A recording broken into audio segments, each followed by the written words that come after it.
Bienvenue à l'Alliance française de Chicago, à la lecture de Bonjour Tristesse de Françoise Sagan. Nous allons aborder ce soir la deuxième partie, le chapitre 1er. La netteté de mes souvenirs à partir de ce moment m'étonne. J'acquérais une conscience plus attentive des autres, de moi-même.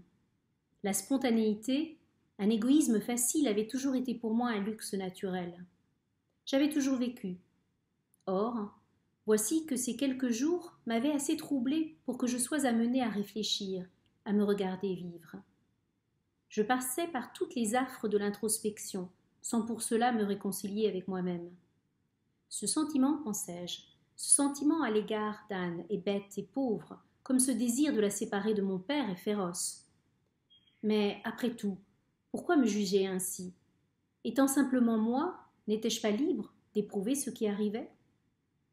Pour la première fois de ma vie, ce moi semblait se partager, et la découverte d'une telle dualité m'étonnait prodigieusement. Je trouvais de bonnes excuses, je me les murmurais à moi-même, me jugeant sincère, et brusquement un autre moi surgissait, qui s'inscrivait en faux contre mes propres arguments, me criant que je m'abusais moi-même, bien qu'il eût toutes les apparences de la vérité. Mais n'était-ce pas en fait cet autre qui me trompait? Cette lucidité n'était-elle pas la pire des erreurs? Je me débattais des heures entières dans ma chambre pour savoir si la crainte, l'hostilité que m'inspirait Anne à présent se justifiait, ou si je n'étais qu'une petite fille égoïste et gâtée, en veine de fausse indépendance.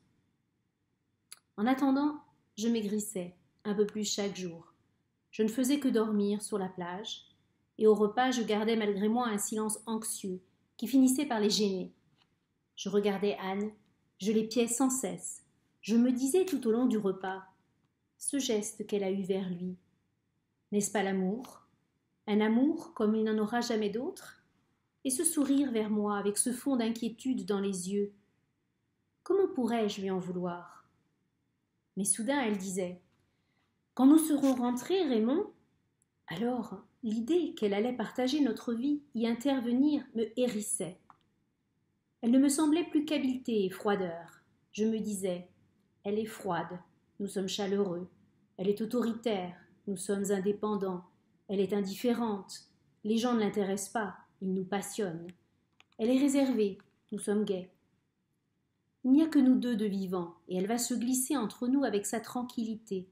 Elle va se réchauffer, nous pendre peu à peu notre bonne chaleur insouciante. Elle va nous voler tout, comme un beau serpent. Je me répétais, un beau serpent, un beau serpent. Elle me tendait le pain, et soudain je me réveillais.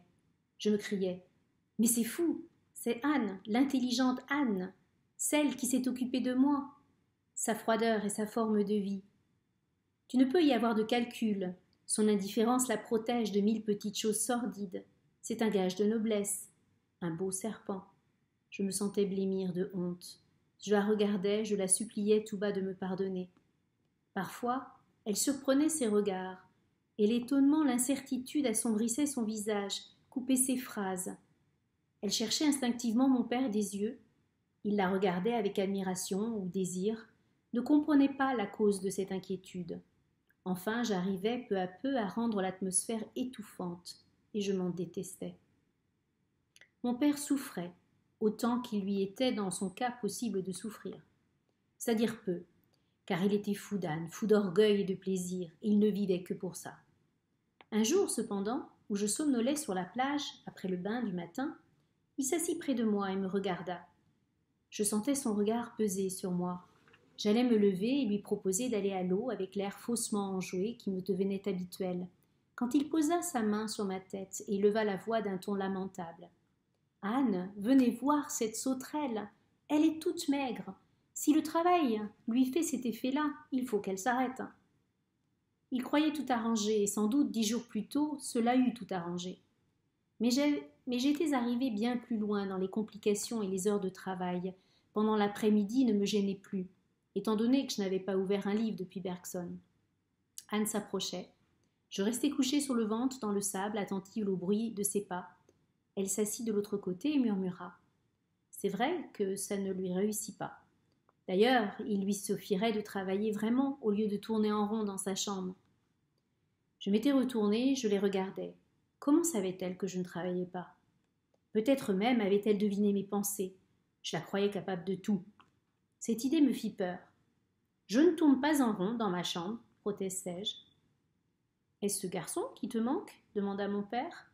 Non.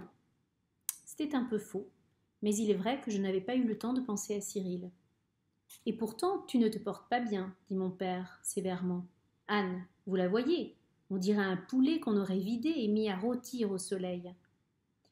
Ma petite Cécile, dit Anne, faites un effort, travaillez un peu et mangez beaucoup. Cet examen est important. Je me fous de mon examen, criai-je. Vous comprenez? Je m'en fous. Je la regardais désespérément, bien en face, pour qu'elle comprît que c'était plus grave qu'un examen. Il fallait qu'elle me dise. Alors, qu'est-ce que c'est? Qu'elle me harcèle de questions, qu'elle me force à tout lui raconter. Et là, elle me convaincrait, elle déciderait qu'elle voudrait. Mais enfin, je ne serais plus infestée de ces sentiments acides et déprimants. Elle me regardait attentivement. Je voyais le bleu de Prusse de ses yeux assombris par la tension, le reproche.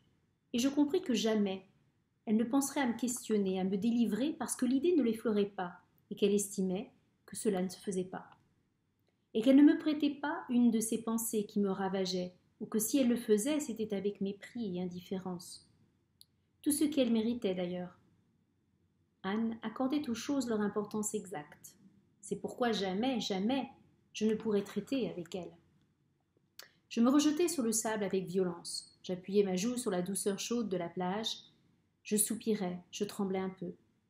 La main d'Anne, tranquille et sûre, se posa sur ma nuque, me maintint immobile un instant, le temps que mon tremblement nerveux s'arrête. Ne vous compliquez pas la vie, dit-elle. Vous qui étiez si contente et si agitée, vous qui n'avez pas de tête, vous devenez cérébrale et triste. Ce n'est pas un personnage pour vous. Je sais, dis-je.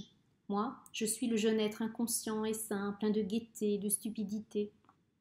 Venez déjeuner, dit-elle. Mon père s'était éloigné. Il détestait ce genre de discussion. Dans le chemin, elle me prit la main et la garda. C'était une main dure et réconfortante. Elle m'avait mouchée à mes premiers chagrins d'amour.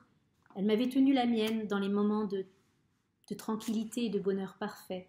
Elle l'avait serrée furtivement dans les moments de complicité et de fou rire. Cette main sur le volant ou sur les clés le soir, cherchant vainement la serrure, cette main sur l'épaule d'une femme ou sur des cigarettes, cette main ne pouvait plus rien pour moi. Je la serrai très fort. Se tournant vers moi, il me sourit. Bonsoir, à demain.